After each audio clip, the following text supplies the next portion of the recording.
বন্ধুরা, আজকে আপনাদের জন্য একটা ছোট্ট রেসিপি নিয়ে এসেছি। দেখুন, একটা পাউরুটি ছিল, তার চারধারটা আমি আগেই কেটে নিয়েছিলাম। এই যে ধারগুলো আমি এইভাবে কেটে আগেই বাদ দিয়ে দিয়েছিলাম। তারপরে এটাকে জাস্ট বরফি শেপে আমি কাটলাম।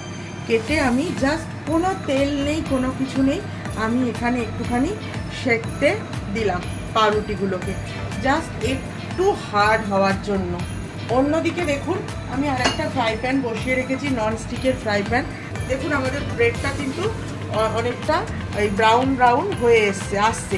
আমরা কিন্তু খুব বেশি ব্রাউনও এটাকে করব না। ঘন্টা গলে গলে এসছে।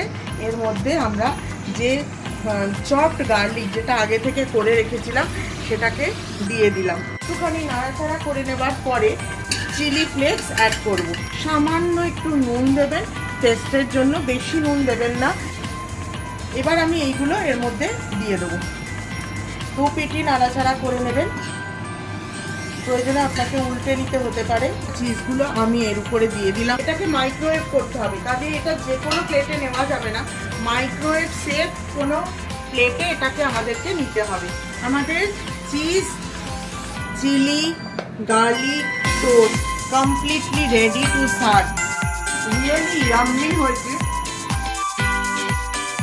Thank you.